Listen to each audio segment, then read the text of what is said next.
This is BBC One. Tonight's Panorama, which features an interview between David Dimbleby and the Prime Minister, will not be shown in Scotland following a legal judgment in the Scottish courts earlier today. Although this ruling does not affect England, Wales and Northern Ireland, viewers in the northeast of England and Northern Ireland will also be unable to see the interview. This is because the BBC transmitters in those regions also transmit to some people in Scotland. John Major is the most unpopular Prime Minister since polls began. This week, taxes will rise once again despite the Tories' promise to cut them. Teachers face the sack as a result of government spending plans. The Cabinet is widely seen to be in disarray over Europe. And the so-called feel-good factor remains elusive. Just before the Prime Minister set off for Washington, I spoke to him in the Cabinet room at 10 Downing Street.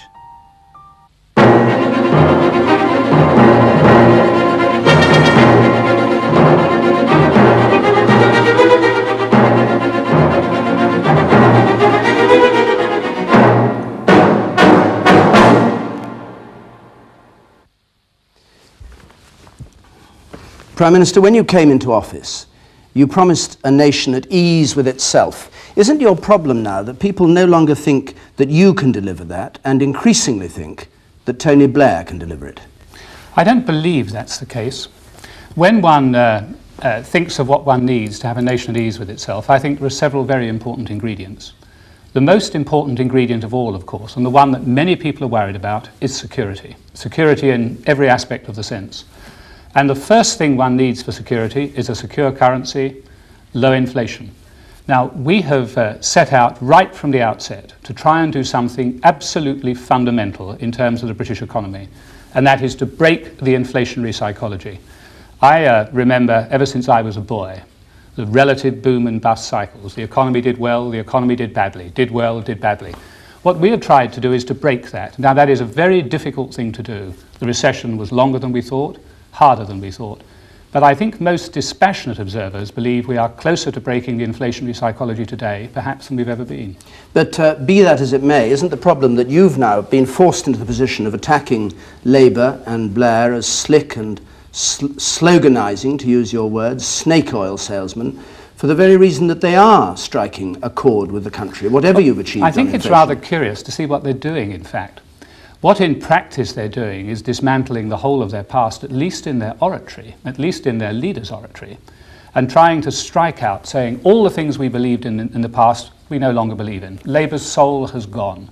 The things they cared about, the things they fought for, they've apparently gone. They've now apparently moved over to the values that people have accepted for the last 4 elections, and I think will accept at the 5th election, essentially Tory values. And I think what they have done is realise that the old message that the Labour Party had is no longer a message that people wish to hear. So they've made themselves electable? No, I think the real point at issue is whether what they say is what they can deliver. If you have to choose between a real Conservative Party and a quasi-Conservative Party where the Labour Party says one thing, but the party's heart and soul is elsewhere, then I believe people will go for the real thing. But can we look in that case at your values, which you talk about a lot, Tory values, discipline, responsibility?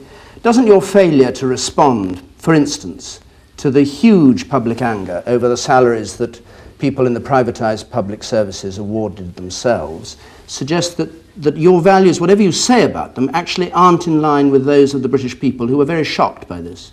Well, I don't think the way you put the question is accurate. There were 2 elements in the concern that people had, essentially in the privatised utilities. The first element was the level of salary that people were paid. The second element, and the one that concerned me, and I believe most people, was the very large, apparently windfall gains made out of share options. Now, I found those as distasteful as other people. The Greenby Committee are reporting. When they've reported, I've indicated we will look at their report very carefully. It may be that legislation is required.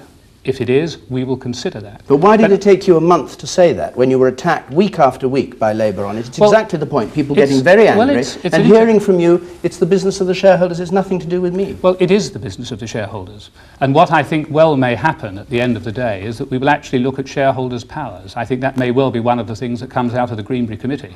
But what concerned me, and it actually indicates the point you were making a moment or so ago, there are the Labour Party trying to say that they've now accepted the private sector, trying to say that they now believe in private sector values. But the moment something happens that is unpopular with the public at large, they're back into direct control. They had no means of doing it. They suggested ways that the regulator frankly thought were absurd and were absurd. And what they did was cash in on a public feeling of grievance without having a credible policy themselves. Well, whether their policy was right or wrong... You simply can't run a government. But they did have a policy, which was the regulator should do it, and you didn't for a month say anything other than... You didn't say it was distasteful to you for a month of questioning, twice a week of question time. The regulator is not there for that purpose. The regulator is there for quite a different purpose. The responsibility for pay and bonuses is the responsibility of the owner of the companies, the shareholders. Now, if you believe in the private sector, it has to be that way. Now, where I share a view of most people, I dare say, watching this programme, is that those windfall gains were far larger than they should have been. Now, that's happened. The horse has got out of that particular stable.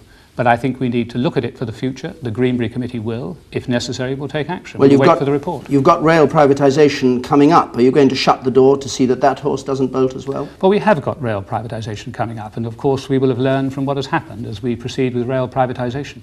But it's interesting... sorry, are you saying they're not going to get fat cat salaries and they're not going to get share options? I'm saying we will learn what we have seen over the last few weeks when we proceed with rail privatisation. We will proceed with rail privatisation. Every privatisation we've produced so far has proved an enormous success. Except for this one aspect, which has irritated people because they see the chief executives of these companies and the boards of directors, in effect, helping themselves out of the till, which voters think is money that belongs to them and public services that they've always thought of as theirs. It's the till they've helped themselves out of is the shareholders' till, as it happens. That's the way the regulators work. It wouldn't make a ha'porth of difference to the price that the public pay. The other point, of course, about the privatised utilities, if you take electricity, the price down in real terms quite substantially, gas down by something over 20%, BT down by over 35% since privatisation. So that is what has actually been achieved with privatisation. I believe with British Rail you will get a similar improvement in service. So you got it wrong and you've changed course?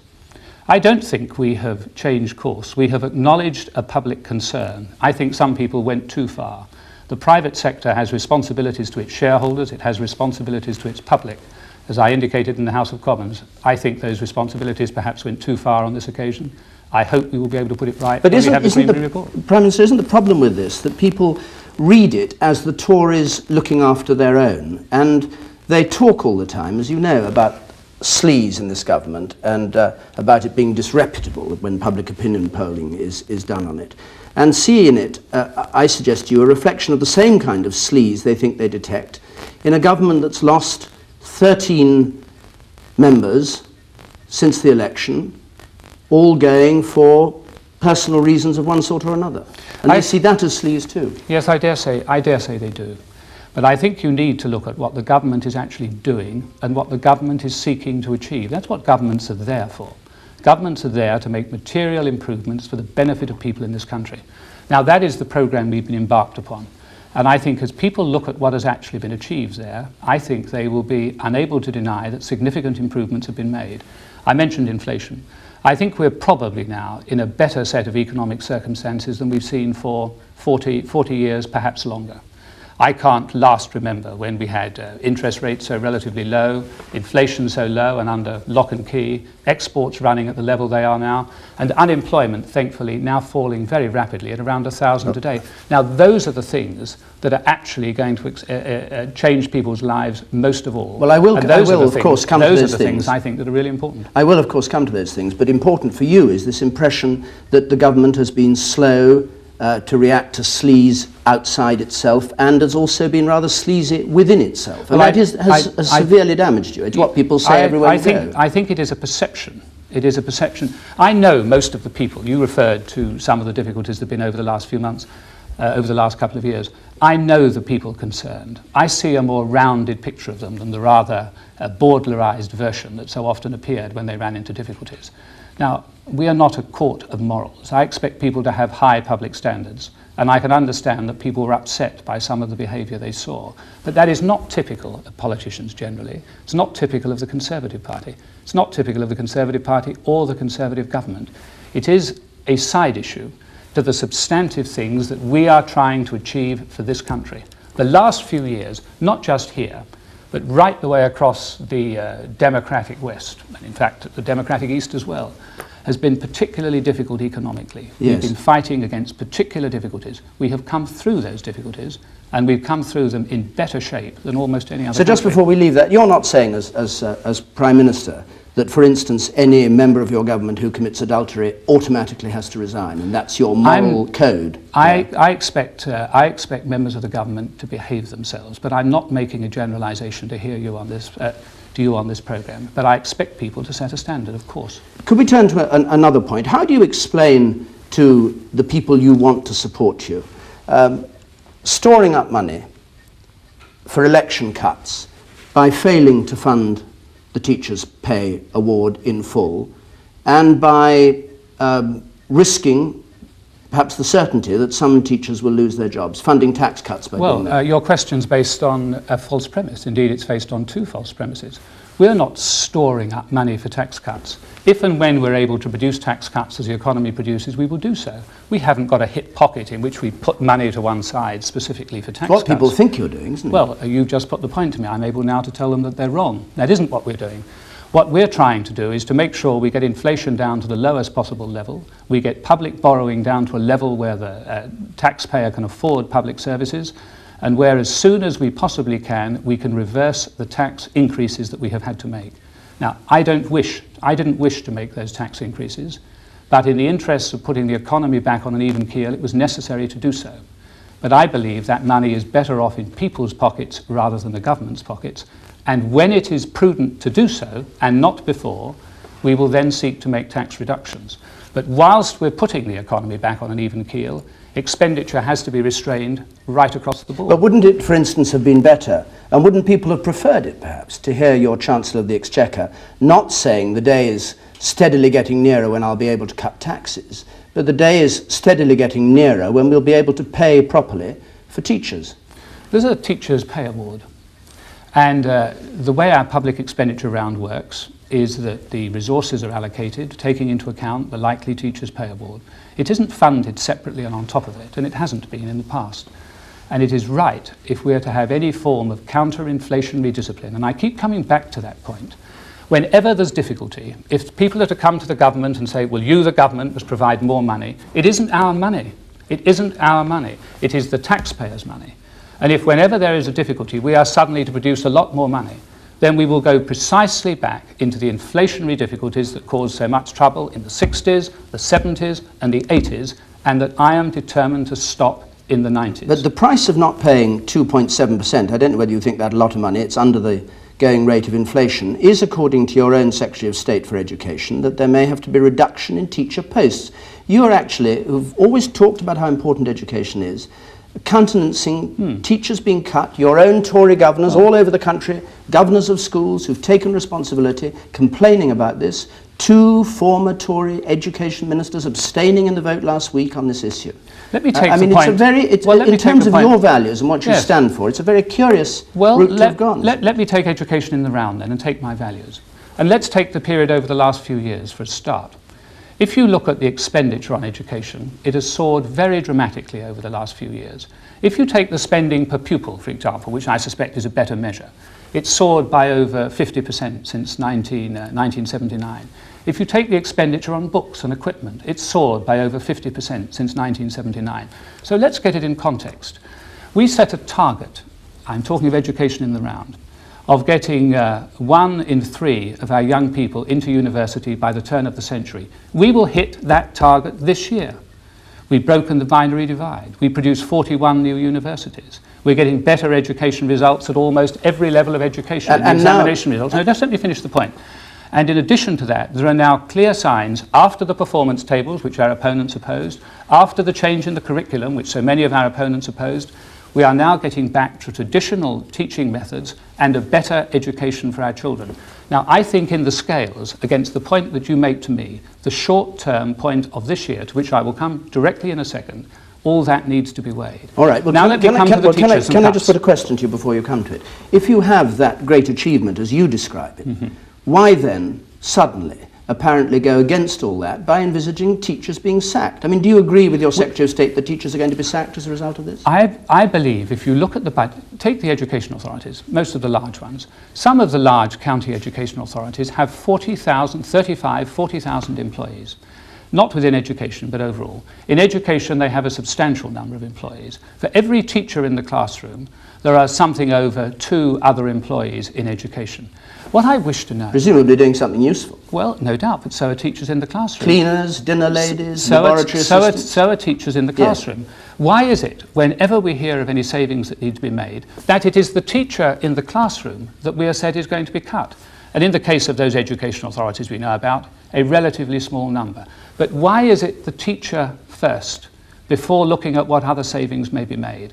Now, I think that is a question any government seeking to sustain a counter-inflationary policy, and without hard decisions you can't do that, any government is entitled to ask, and I do ask that question. But you're saying that as a result of government policy, you do expect some teachers to be sacked? I'm not sure whether teachers will be sacked. Local education authorities will have to make their own choice of priorities within their budgets. That's what they're there for.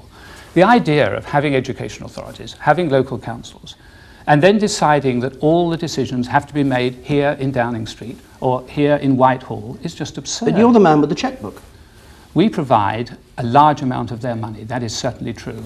A quarter of all public expenditure goes to the local authorities, and we have to control public expenditure.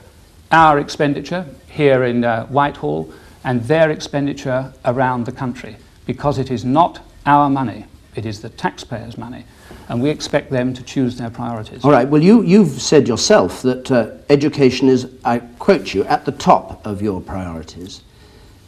Which is most at the top?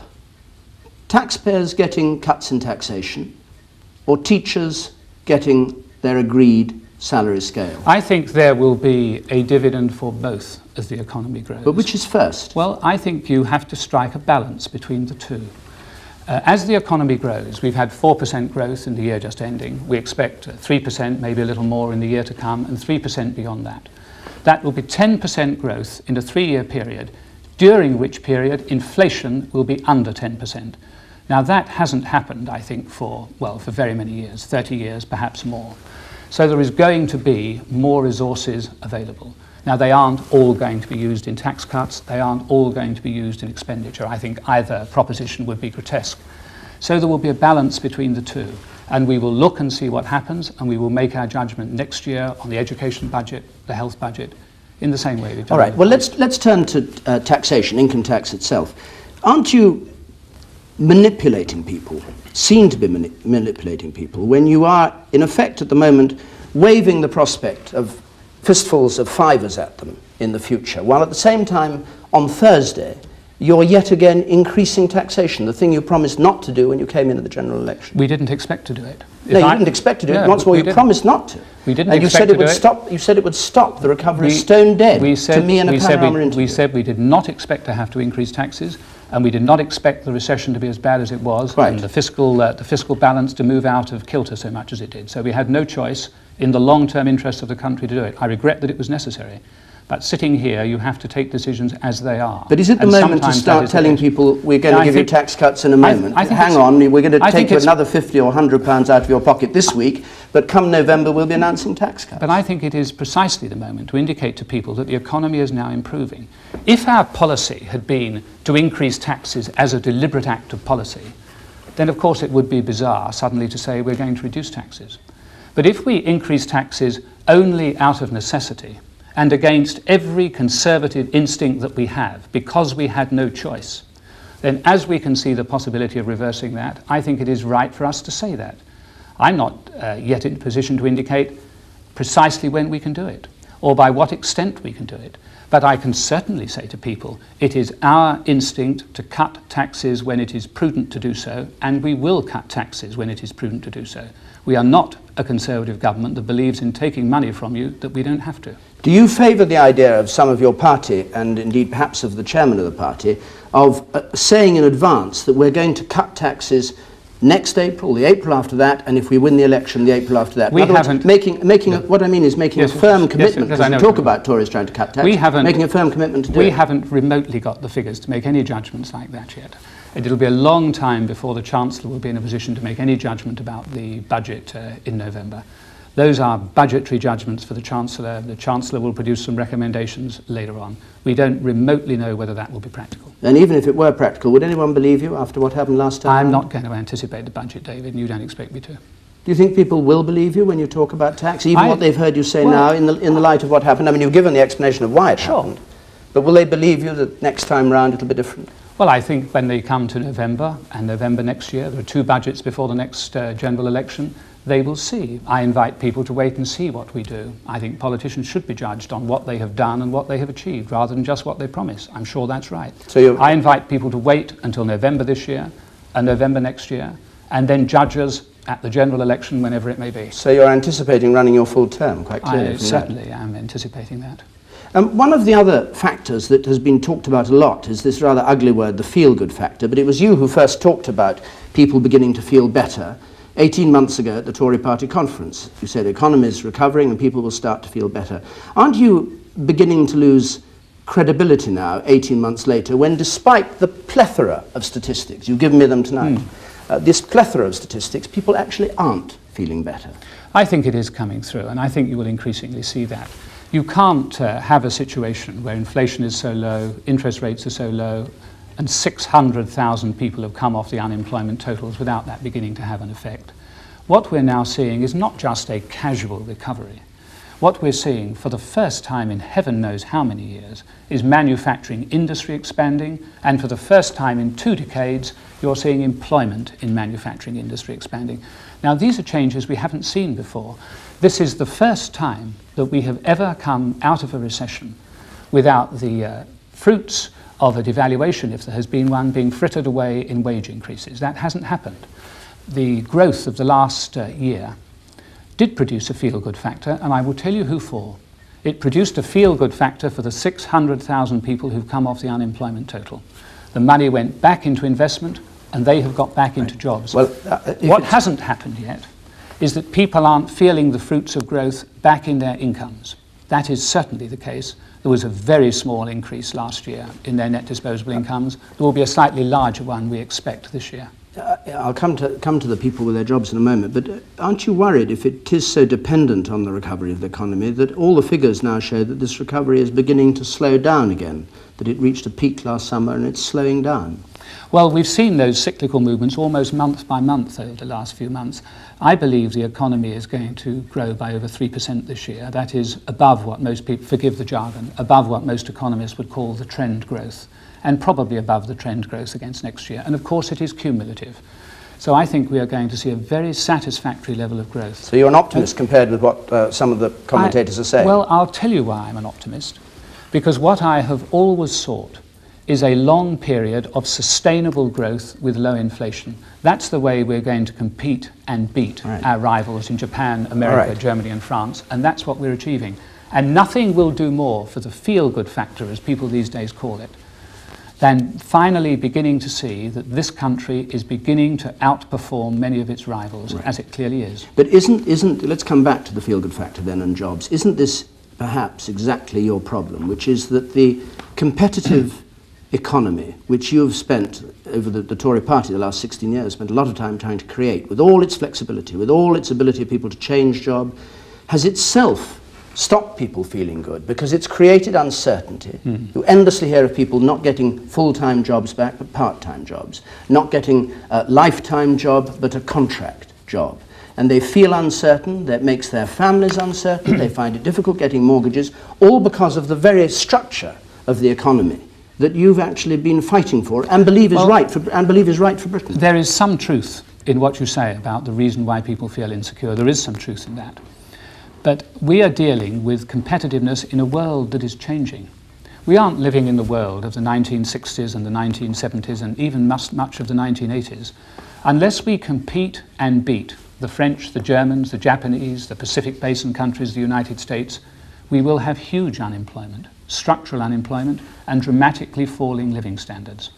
Now, I am trying to put this country in a position to compete and win up to the millennium and beyond the millennium. But exactly. And yes, you are right. That does have some uncomfortable side effects. Industry does have to make itself competitive. That does mean some of the old stabilities that were there in the past are not there.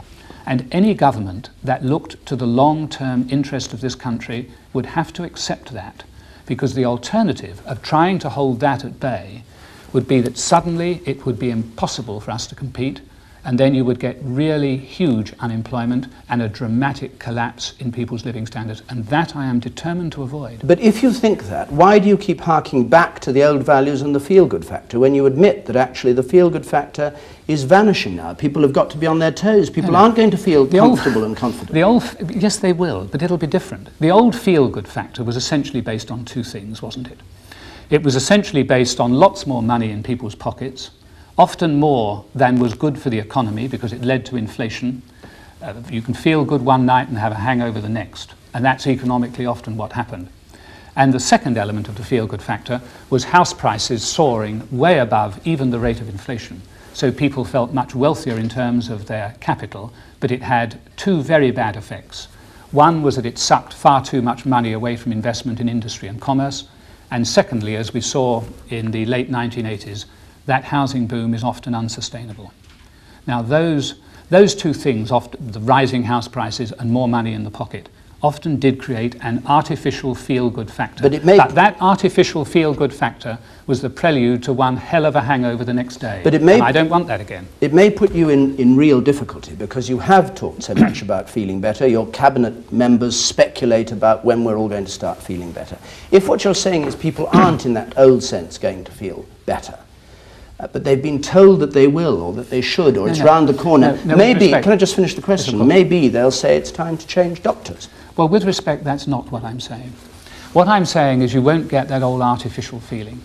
More and more people are getting back into work. We have, I think, the highest, I think perhaps the second highest proportion of women in work in this country. But not the full-time jobs, Prime Minister. Oh no, but it is a fallacy to say that most of the jobs being created are part-time jobs. That is emphatically part-time and self-employed. We're not back to the number we were before the recession.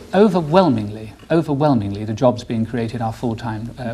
They're not back to the pre-recession level. There is a change in the structure of employment in this country, and it is going to change again in the future. And let me indicate how. Many of the old, hugely labour-intensive industries are no more in most of Western Europe, not just here. And by the turn of the century, I would say 50% of the people in this country are going to be employed by relatively small firms with less than 100 employees. Now that is a changing structure. These are the new manufacturers. They're dynamic, they're growing, they're hugely successful at exporting. They provide a different sort of employment, often much more localised employment. I understand. And a much broader spread of employment. Now that is a thoroughly good thing for the economy. But it may that is what is happening. But it may be awkward for you. But can we move on? You're off to the United States this week. And can I just ask you a question about that? I'm curious to know why you think we've come to the point where our closest ally, the United States, effectively snubs you and Britain by giving a hero's welcome to Gerry Adams when you haven't even agreed to one of your junior ministers meeting him. Well, I think that's the question you better ask the United States, but they've always had a very close relationship with Ireland. And I have to say, behind the scenes, they've often tried to be very helpful in terms of dealing with the problems that exist in Ireland. But that is a question not for me, but for the United States. But it's an internal British matter, events in Northern Ireland. Did you see it as a snub by the President? No, I don't. I don't see it in that way. Of course I don't. Why did you refuse to take a telephone call? I believe it was a mistake. It was a mistake. There is a difference between a mistake and a snub. I think it was a mistake that Mr. Adams was received as he was in the United States, and I made that clear to the United States. We are very close allies. We agree on very many things. We have a similar outlook on all sorts of questions from NATO, Iraq, Russia, a whole range of things right across the world. But sometimes even the best of friends differ. And on the subject of Mr. Adams' reception in the United States, we differed. And that is a matter of record.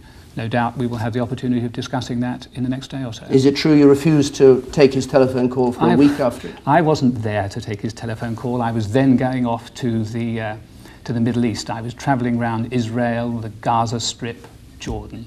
Communications were impossible. Our offices were in touch. There was no need for us to speak personally.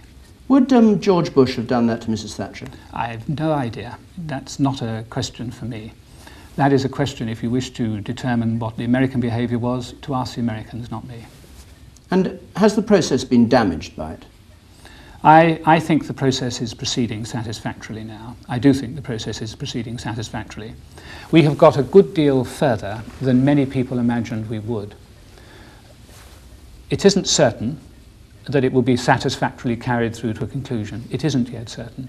There are very many substantial hurdles to overcome. We have now got in a position where we are talking at ministerial level to the Protestant paramilitaries and are discussing the decommissioning, taking out of use, destroying of weapons.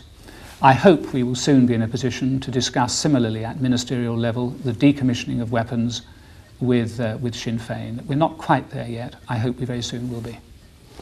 On perhaps the most important other issue facing Britain, which is our future in Europe, you have both a cabinet and a party, as well is known to everyone, that's divided.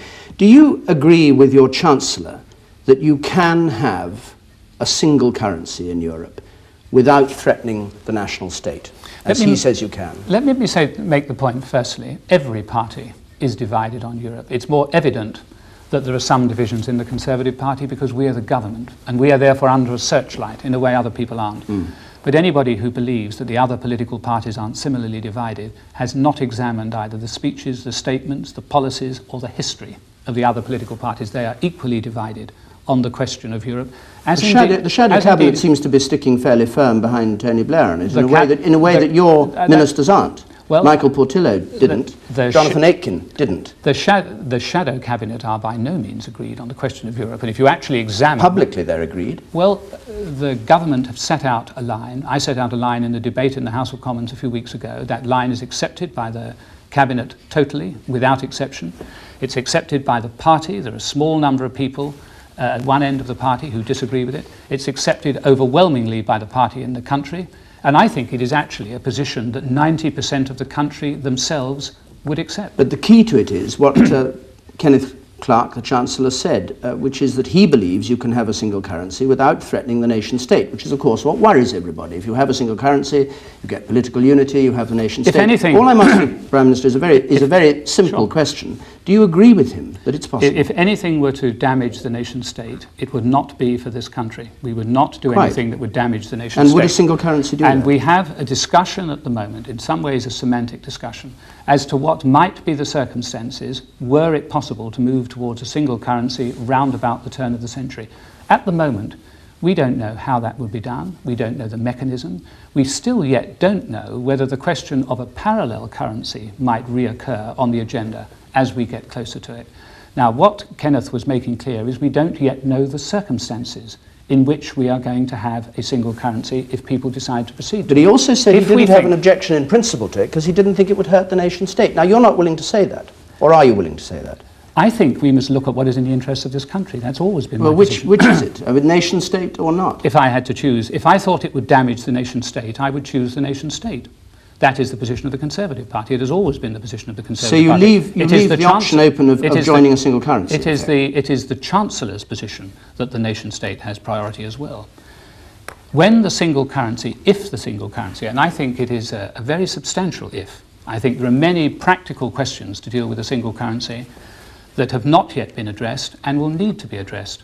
And that is true, frankly, whether we're talking of a single currency across all 15 members of the European Union, which is a fatuous proposition in this century or for a very long time beyond it, or a single currency for a smaller group of countries. And I have very real reservations about how that argument may change between now and 1999. I do not regard it as axiomatic that a small number of countries are going to have proper economic convergence and are going to proceed in 1999. Some do, I do not. But Prime Minister, why can't you answer the very simple question whether you think it is possible to have a single currency? I don't know. Without the nation state being damaged? You don't know the answer to that? We don't know the circumstances. No, but in principle is it possible? I'm sorry, if you let me finish the answer, I will explain it to you in greater detail. It really depends on what the control over the single currency will be. How is the single currency going to be controlled? What is the input of the British Parliament? To what extent is monetary policy going to be held abroad? There are a whole range of questions. As yet, we don't know the answer to those questions. All right, Prime so Minister, one can form a judgment on suppositions, but we don't know the answers yet. So those people, and there are many in your own party, and there are many in the Tory party, and there are many more in the country as a whole, who are absolutely, under any circumstance, against a single currency, don't have any guarantee from you that there will never be a single currency. No, no one has ever said that we can give a guarantee there will never be a single currency. That has not been the government's position at any stage. We have said we will look at what is in the British national interest if and when the circumstance arises, and we will make a judgment then. And at that stage, we will also consider whether it might be appropriate to have a referendum. But now, that situation has been set out for a long time. Isn't that your problem? Because you went on the record saying disunity leads to opposition. You warned the party that. You have got opposition permanently fixed in your cabinet, in your government, in your party, in your supporters in the country, because you will not say a single currency, never, in the way that Michael Portillo has said it. No, no, no, that is not the case. Michael Portillo and every other member of the Cabinet agree precisely with the circumstances that I set out in the speech of the House of Commons just a few weeks ago. Well, they've taken a vow of silence, to be accurate, haven't they? They agree. Policy is agreed around this table, and they agree with the policy that I have set out. Now, this is a matter that we may have to face in a few years' time. I have very considerable reservations whether in 48 months' time all the preparatory work and the preparatory bringing together of a number of economies can possibly be achieved. But that is a matter we will find as we get closer to the date. Well, you know your public standing, and I don't want to berate you with it because the polls continually do it, but people say, among other things, looking back at your record, that they find you both ineffective and indecisive. Would your party stand a better chance under a different leader? Let me take the first points, if I may. What are the 2 or 3 of the things of most importance to this country and what progress has been made to them? I will go back again to the future of the economy. I don't believe any of my predecessors at any time have set out quite so clearly and determinedly to break the inflationary psychology and give this country an opportunity of sustainable growth year after year after year after year. If I were remotely as you described, I wouldn't have stuck with that policy, and we wouldn't have the economic circumstances we have today. I will give you a second example. If your description was accurate, why would I have bothered to pick up the problem of Northern Ireland? I could have left it lying to one side, but I didn't think it was right to. I think it's generally accepted that that isn't a matter that is domestically a matter that's going to score large numbers of votes at the next general election, but it's right, and I decided to do it. And let me give you a third illustration. I can think of no one else who tried quite so determinedly to change the whole structure of public service and open government in the way that we have done over the last few years. All the information now available about health, about hospitals, about schools, about a range of other things, we had to fight tooth and nail to get that through Parliament and pass the Labour Party. The Citizens' Charter programme is changing the whole structure of public services. Now, those are 3 very effective policies, very effectively carried out, and I will add a further list to them if you wish. Well, let me... So the second answer to your question is I expect to stay here leading the Conservative Party right up to the election and through the election, and I expect that we will win that election. But it wasn't my description of you, it is the public's description of you as expressed by opinion poll after opinion poll. Why have they got that impression? If all you say is true about the actions you've been taking, why do they think that? Is it perhaps that they see the mistakes that you've made? You're always saying we've made mistakes. They see the mistakes that you've made. They see the mistake over taxation. They see the mistake over the ERM and leaving the ERM. And those are stuck in their minds. And they're actually saying to themselves, we're not prepared to give them another chance. That's really what's coming through in the polls. Well, I rather feel that was coming through before the last general election. And I dare say when you interviewed me in the last general election campaign, you didn't expect you'd be interviewing me as Prime Minister after the election campaign, but you are. The things that we have been doing were long-term. We set out deliberately to make them long-term. That does mean that the payoff is longer-term in public perception of what we have been seeking to achieve.